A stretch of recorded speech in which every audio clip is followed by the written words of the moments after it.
दोस्तों, इस कहानी को ध्यान से सुनिए और समझिए। लेकिन आगे बढ़ने से पहले आपको बता दें कि पुरानी कथाओं में कहा गया है कि अगर कथा या सीख बीच में छोड़ दी जाए तो वह पाप की श्रेणी में आती है। इसलिए आपसे निवेदन है कि इसे अंत तक पूरा सुनें। अगर आपको कहानी पसंद है तो कमेंट में अपना नाम जरूर लिखें और वीडियो को लाइक करके चैनल को सब्सक्राइब कर लें। चलिए शुरू करते हैं आज की मजेदार कहानी।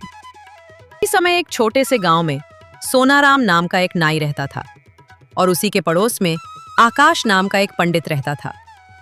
दोनों के घरों की दीवारें आपस में लगी हुई थीं। पूरे गांव में ना तो कोई दूसरा नाई था और ना ही कोई दूसरा पंडित, इसलिए दोनों की रोजी रोटी अच्छी चलती थी। लेकिन जहां सोनाराम स्वभाव से सरल, मेहनती और ईमानदार था, वहीं आकाश अत्यंत घमंडी, स्वार्थी और ईर्ष्यालु व्यक्ति था। उसे सोनाराम का सादा जीवन और लोगों में उसकी बढ़ती इज्जत बिल्कुल भी पसंद नहीं थी। आकाश हमेशा किसी न किसी बहाने सोनाराम को नीचा दिखाने की कोशिश करता रहता था। वो मन ही मन सोचता था, काश किसी तरह सोनाराम इस गांव से चला जाए ताकि पूरा गांव केवल उसी पर निर्भर हो जाए। उसकी पत्नी भी उसकी तरह सोचती थी और दोनों अक्सर बैठकर सोनाराम के खिलाफ योजनाएं बनाया करते थे। एक दिन दुर्भाग्य से सोनाराम के बूढ़े पिता बहुत बीमार पड़ गए। सोनाराम और उसकी पत्नी ने उनकी खूब सेवा की, लेकिन कुछ ही दिनों में उनका देहांत हो गया। घर में मातम छा गया। सोनाराम और उसकी पत्नी रो रो कर बेहाल हो गए। उनकी रोने की आवाज पास ही रहने वाले आकाश के घर तक पहुंच रही थी। आकाश ने यह खबर सुनी तो उसके चेहरे पर दुख की जगह एक अजीब सी संतुष्टि दिखाई दी। उसने अपनी पत्नी से कहा, अच्छा ही हुआ, वो बूढ़ा हर समय खांसता रहता था, हमारी नींद खराब करता था, अब कम से कम चैन मिलेगा। उसकी पत्नी ने भी सहमति में सिर हिलाया, लेकिन थोड़ी देर बाद बोली, लेकिन ये लोग बहुत रो रहे हैं, कान फट रहे हैं। आकाश ने कहा, अभी रोने दो, जब इन्हें अंतिम संस्कार की चिंता होगी तब ये खुद मेरे पास आएंगे। पूरे गांव में मेरे अलावा कोई दूसरा पंडित नहीं है, तब मैं ऐसा बदला लूंगा कि इन्हें जिंदगी भर याद रहेगा। उधर सोनाराम अपने पिता के अंतिम संस्कार की व्यवस्था के लिए बहुत परेशान था। अंत में मजबूरी में उसे आकाश के पास जाना ही पड़ा। वह विनम्रता से उसके घर पहुंचा और बोला, पंडित जी, मेरे पिता का क्रियाकर्म कर दीजिए। आकाश ने पहले तो नाटक करते हुए कहा, अरे भाई, मैं तो दूसरे गांव जाने वाला था। एक सेठ ने मुझे 1100 रुपया देने का वादा किया है। ये सुनकर सोनाराम घबरा गया और हाथ जोड़कर बोला, पंडित जी, मेरी इज्जत आपके हाथ में है। यदि आप क्रियाक्रम नहीं करेंगे तो और कौन करेगा? आप तो जानते हैं पूरे गांव में कोई और पंडित नहीं है। यदि मेरे पिता का क्रियाकर्म ना हुआ तो न केवल मेरे पिता की लाश की दुर्गति होगी, बल्कि पूरे गांव वाले मुझ पर थूकेंगे। आकाश इसी मौके का इंतजार कर रहा था। उसने कठोर स्वर में कहा, ठीक है, मैं तुम्हारा काम कर दूंगा, लेकिन तुम्हें मुझे 5050 रुपया दक्षिणा देनी होगी। सोनाराम के पास इतने पैसे नहीं थे, लेकिन पिता के संस्कार के लिए वह मजबूर था। उसने अपने घर के बर्तन सामान सब बेचकर पैसे जुटाए और आकाश को दे दिए। आकाश ने क्रियाकर्म तो कर दिया, लेकिन सोनाराम पूरी तरह गरीब हो गया। इस घटना के बाद सोनाराम का जीवन कठिन हो गया। काम भी धीरे धीरे कम होने लगा और घर में खाने तक के लाले पड़ गए। दूसरी ओर आकाश और उसकी पत्नी उसकी इस हालत पर भी खुश नहीं थे। वे चाहते थे कि किसी तरह सोनाराम पूरी तरह गांव छोड़कर चला जाए। एक दिन आकाश की पत्नी बोली, जब तक ये यहाँ है हम अपना बड़ा घर नहीं बना सकते।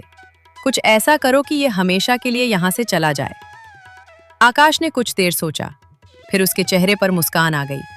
उसने धीरे से कहा, आज रात ही इसका इंतजाम हो जाएगा। उसने कुछ बदमाशों को पैसे देकर रात में सोनाराम के घर में आग लगवा दी। रात के समय अचानक आग की लपटें उठी और धुआं भर गया। सोनाराम और उसकी पत्नी घबराकर उठे और किसी तरह अपनी जान बचाकर बाहर निकल आए। देखते ही देखते उनका पूरा घर जलकर राख हो गया। बेघर और असहाय सोनाराम बहुत दुखी था। उसने सोचा कि शायद आकाश उसकी मदद करेगा, लेकिन जब वो उसके घर पहुंचा तो उसने दरवाजे के बाहर खड़े होकर आकाश और उसकी पत्नी की सारी बातें सुन ली कि कैसे उन्होंने सोनाराम के घर में आग लगवाई और उसे बेघर कर दिया। ये सुनकर सोनाराम को सच्चाई का पता चल गया। अब उसके मन में बदला लेने की भावना जाग उठी। उसने ठान लिया कि वह अपनी बुद्धि से आकाश को सबक जरूर सिखाएगा। रात उसने किसी तरह बाहर ही काटी और सुबह होते ही उसने अपनी पत्नी से कहा, मैं जले हुए घर की इस राख को शहर ले जाकर बेचने की कोशिश करता हूँ, शायद कुछ पैसे मिल जाए। उसने पड़ोस से कुछ मटके लाकर उनमें राख भरवाई और उन मटकों को एक गधे पर लाद कर शहर की ओर चल पड़ा। रास्ते में एक घना जंगल पड़ता था। जंगल में पहुंचते ही उसे डर लगने लगा, लेकिन वह हिम्मत करके आगे बढ़ता रहा। अचानक एक भयानक आवाज गूंजी, रुक जाओ। सोनाराम डर गया, लेकिन उसने हिम्मत जुटाकर ऊपर देखा तो एक डरावना प्रेत पेड़ पर बैठा था। वह था दुर्गापुर जंगल का सामू प्रेत। सोनाराम समझ गया कि अगर वह डर गया तो उसकी जान जा सकती है, इसलिए उसने साहस दिखाते हुए ऊंची आवाज में कहा, मूर्ख प्रेत, मैं तुमसे नहीं डरता। मैं तो तुम्हारे जैसे कई भूतों को पकड़ चुका हूं। उसकी ये बात सुनकर सामू प्रेत चौंक गया। उसने ध्यान से सोनाराम को देखा। उसकी आंखों में डर तो था, लेकिन उससे कहीं ज्यादा आत्मविश्वास झलक रहा था। सामू प्रेत ने सोचा कि ये कोई साधारण मनुष्य नहीं है। डर और संदेह के बीच उसने भारी आवाज में पूछा, तुम कौन हो और तुमने ये कैसे कहा कि तुमने कई भूतों को पकड़ रखा है? सोनाराम ने तुरंत अपनी बुद्धि का प्रयोग किया। उसने बिना घबराए कहा, मेरा नाम पकड़ो काटो है। मैं भूतों का शिकारी हूं। तुम्हारे जैसे कई भूतों को पकड़कर मैंने अपनी गुलामी में रखा हुआ है। ये सुनकर सामू प्रेत के मन में डर बैठ गया। उसने पहले कभी किसी इंसान को इतना निडर नहीं देखा था। सोनाराम ने अपनी बात को और मजबूत बनाने के लिए पास रखे मटकों की ओर इशारा करते हुए कहा, देख रहे हो ये मटके? इनमें मैंने 5-6 भूतों की राख भर रखी है और एक जिंदा भूत तो मेरे इस जादुई बक्से में कैद है।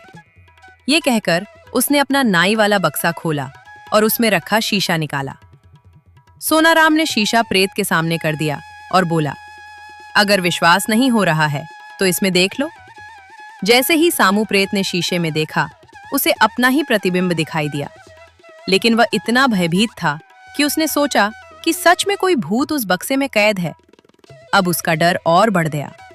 सामू प्रेत तुरंत सोनाराम के पैरों में गिर पड़ा और गिड़गिड़ाते हुए बोला, मुझे माफ कर दो, मुझे अपने बक्से में कैद मत करना, मैं तुम्हारी हर बात मानूंगा। सोनाराम मन ही मन मुस्कुराया, लेकिन बाहर से गंभीर बना रहा। उसने थोड़ी देर सोचने का नाटक किया और फिर बोला, ठीक है, मैं तुम्हें छोड़ सकता हूं, लेकिन एक शर्त पर।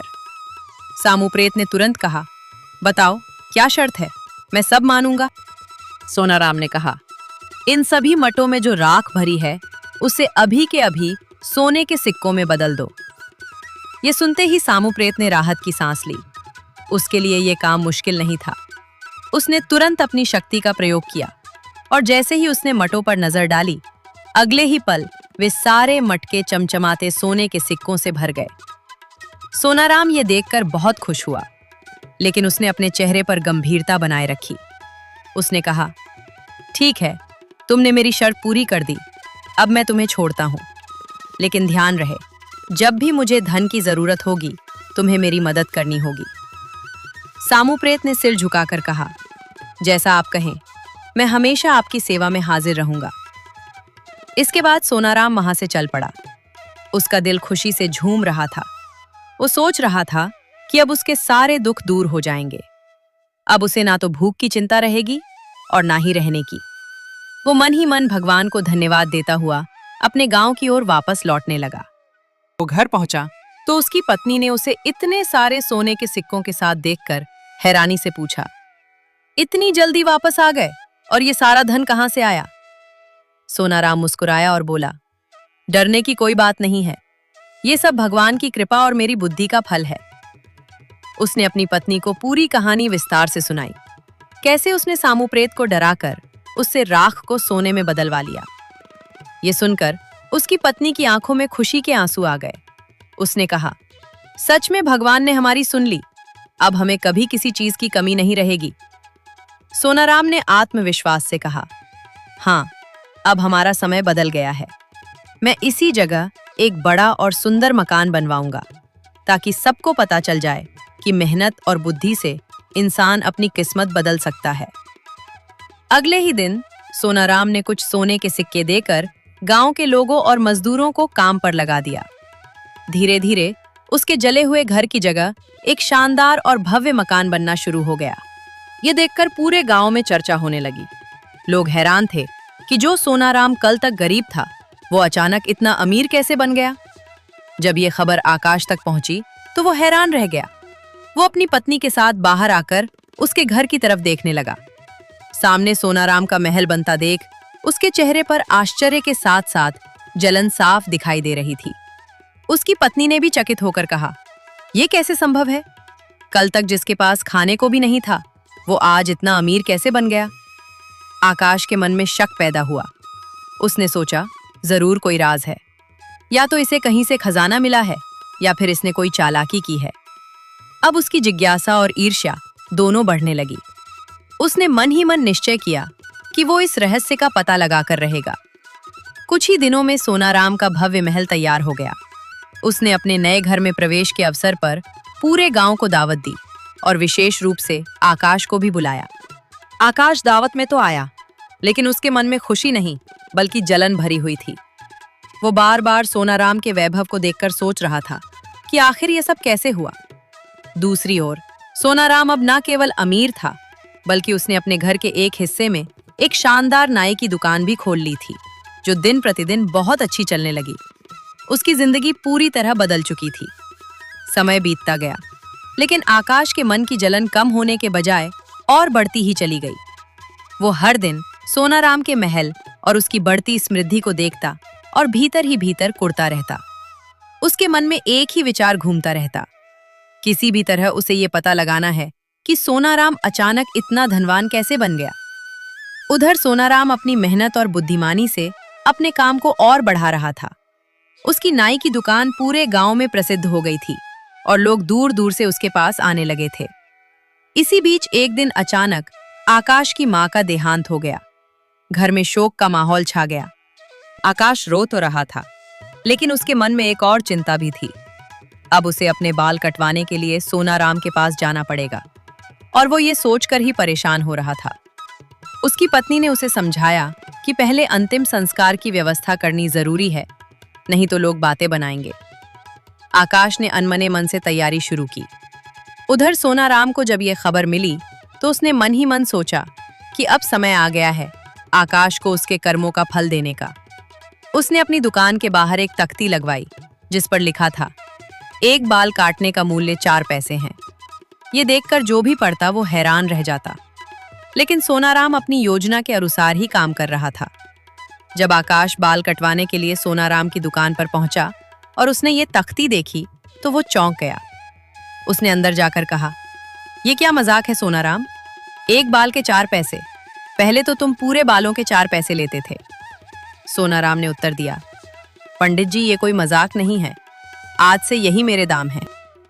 आपको बाल कटवाने हो तो कटवाइए, नहीं तो कोई और जगह देख लीजिए।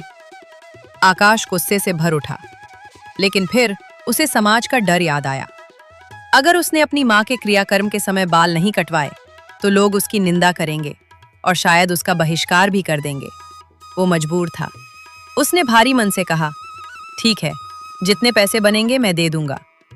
सोनाराम ने तुरंत कहा, ऐसे नहीं पंडित जी, पहले मैं आपके बाल गिनूंगा, फिर आप उतने पैसे दीजिएगा। ये सुनकर आकाश के चेहरे का रंग उड़ गया, लेकिन उसके पास कोई और विकल्प नहीं था। सोनाराम ने धीरे धीरे उसके सिर के बाल गिनने शुरू किए और कुछ समय बाद बोला, आपके सिर पर कुल 6,600 बाल हैं। अब आपको 6,600 आने देने होंगे। ये सुनकर आकाश के होश उड़ गए। इतनी बड़ी रकम उसके पास नहीं थी, लेकिन मजबूरी में उसने अपने घर के बर्तन और कीमती सामान बेचकर पैसे जुटाए और सोनाराम को दे दिए। सोनाराम ने बड़े आराम से उसके बाल काट दिए और अपना बदला पूरा किया। बाल कटवाते समय आकाश के मन में एक ही सवाल घूम रहा था। उसने हिम्मत करके पूछा, सोनाराम, एक बात बताओ, तुम अचानक इतने अमीर कैसे बन गए? सोनाराम यही चाहता था। उसने दुख भरा चेहरा बनाया और बोला, पंडित जी, ये सब एक भूत के कारण हुआ है। आकाश चौंक गया और उत्सुकता से बोला, भूत? कैसी बात कर रहे हो? तब सोनाराम ने उसे पूरी कहानी सुनाई। कैसे उसका घर जल गया, कैसे वह राख लेकर जंगल गया और कैसे वहां उसे एक भूत मिला जिसने उसकी सारी राख को सोने में बदल दिया। उसने ये भी जोड़ दिया कि वह भूत बहुत शक्तिशाली है और उसने उसे चेतावनी दी है कि वह अपनी कीमतें कम न करे, वरना वह सारा धन फिर से राख में बदल देगा। ये सुनकर आकाश के मन में लालच जाग उठा। अब उसे यकीन हो गया कि सोनाराम की अमीरी का राज्य यही है। उसने सोचा, अगर मैं भी ऐसा करूं तो मैं भी उससे ज्यादा अमीर बन सकता हूं। उसके मन में अब केवल धन पाने की लालसा थी। घर पहुंचते ही उसने अपनी पत्नी को पूरी बात बताई। उसकी पत्नी भी ये सुनकर उत्साहित हो गई और बोली, तू देर किस बात की? हम भी अपना घर जलाकर उसकी राख जंगल ले चलते हैं। वह भूत हमें भी धनवान बना देगा। आकाश को यह योजना बहुत अच्छी लगी। उसने बिना ज्यादा सोचे समझे उसी रात अपने घर में आग लगा दी। देखते ही देखते उसका घर जलकर राख हो गया। अगले दिन उसने और उसकी पत्नी ने मिलकर उस राख को कई मटकों में भर लिया और गधे पर लाद कर आकाश जंगल की ओर चल पड़ा। वो बहुत खुश था और मन ही मन सोच रहा था कि अब मैं भी बहुत जल्द अमीर बनने वाला हूँ। जंगल के पास पहुंचते ही आकाश के मन में थोड़ा डर जरूर था, लेकिन लालच ने उसके डर को दबा दिया। वो उसी जगह पहुंचा जहां सोनाराम ने उसे भूत से मिलने की बात बताई थी। वो इधर उधर देखने लगा और मन ही मन प्रार्थना करने लगा कि वह भूत जल्द से जल्द सामने आ जाए। उसे ये नहीं पता था कि इस बार हालात पहले जैसे नहीं होंगे। जंगल के उस सुनसान स्थान पर खड़ा आकाश बार बार इधर उधर देख रहा था। उसके मन में डर और लालच दोनों एक साथ चल रहे थे। वो सोच ही रहा था कि अचानक उसे कुछ अजीब सी आवाजें सुनाई देने लगी। ये आवाजें किसी एक की नहीं बल्कि कई प्रेतों की थीं। असल में वहां पास ही पेड़ पर प्रेतों की एक सभा चल रही थी, जिसमें उनका सरदार भी मौजूद था। वे सब आपस में बात कर रहे थे और उसी समय एक प्रेत ने दूर खड़े आकाश को देख लिया। उस प्रेत ने तुरंत अपने सरदार को सूचना दी, सरदार, वही इंसान आ गया है, पकड़ो काटो। ये सुनते ही सारे भूत चौंक गए, क्योंकि वे सोनाराम को पकड़ो काटो के नाम से जानते थे और उसे बेहद डरते थे। सरदार ने घबराकर कहा, सभी सावधान हो जाओ, वो बहुत खतरनाक है। उधर आकाश को ये समझ ही नहीं आया कि क्या हो रहा है। जैसे ही उसने ऊपर देखा, उसे पेड़ पर कई डरावने भूत दिखाई दिए। वो घबरा गया और उसके मुंह से जोर की चीख निकल गई। अब दोनों तरफ डर का माहौल था। आकाश भूतों से डर रहा था और भूत उसे सोनाराम समझकर उससे डर रहे थे। अचानक भूतों ने चिल्लाना शुरू कर दिया, पकड़ो, दौड़ो, मारो, काटो आ गया। ये सुनते ही आकाश के होश उड़ गए। उसने सोचा कि ये भूत उसे मारने के लिए दौड़ रहे हैं। वो बिना कुछ सोचे समझे अपनी जान बचाकर भागने लगा। उसके पीछे पीछे भूत भी भागने लगे, लेकिन उनका उद्देश्य उसे पकड़कर खुश करना था, क्योंकि वे उसे अपना मालिक समझ रहे थे। आकाश जितना तेज भाग सकता था भाग रहा था। उसके मन में यही डर था कि अगर वह रुक गया तो ये भूत उसे मार डालेंगे। दूसरी ओर भूत बार बार चिल्ला रहे थे, रुक जाओ, जो चाहो धन ले लो। लेकिन आकाश को ये सब किसी चाल जैसा लगा। उसने सोचा कि ये उसे बहलाकर पकड़ना चाहते हैं, इसीलिए वो और भी तेज भागने लगा। कुछ ही देर में वो जंगल से बाहर निकल आया और बिना पीछे देखे सीधे अपने गांव की ओर भागता चला गया। उसके पीछे पीछे भूत कुछ दूर तक आए, लेकिन जब उन्होंने देखा कि वो किसी भी हालत में नहीं रुक रहा है, तो वे वापस लौट गए। गांव पहुंचकर आकाश हाफते हुए अपने घर आया और अपनी पत्नी को सारी घटना सुनाई। वह डर के मारे कांप रहा था। उसने कहा, हमसे बहुत बड़ी गलती हो गई। वे भूत बहुत खतरनाक है। हमें तुरंत ये गांव छोड़ देना चाहिए, नहीं तो वे हमें नहीं छोड़ेंगे। उसकी पत्नी भी ये सुनकर डर गई और बोली, हाँ, अब यहाँ रहना ठीक नहीं है। दोनों ने तुरंत गांव छोड़ने का फैसला कर लिया। वे जल्दी जल्दी अपना जो भी थोड़ा बहुत सामान था उसे लेकर वहां से भाग गए। उन्होंने पीछे मुड़कर भी नहीं देखा। उधर सोनाराम और उसकी पत्नी को जब ये पता चला कि आकाश गांव छोड़कर भाग गया है, तो वे समझ गए कि उनकी योजना सफल हो गई है। सोनाराम मुस्कुराते हुए बोला, देखा, बुराई का अंत हमेशा बुरा ही होता है। उसकी पत्नी ने भी सहमति में सिर हिलाया और कहा, सच है, जो दूसरों के लिए गड्ढा खोदता है वो खुद उसमें गिरता है। अब गांव में शांति लौट आई थी। सोनाराम अपने नए महल में खुशी खुशी रहने लगा। उसका काम भी खूब चलने लगा और लोग उसकी ईमानदारी और समझदारी की तारीफ करने लगे। उसने कभी किसी के साथ बुरा नहीं किया और अपने जीवन को सरल और सुखी बनाए रखा।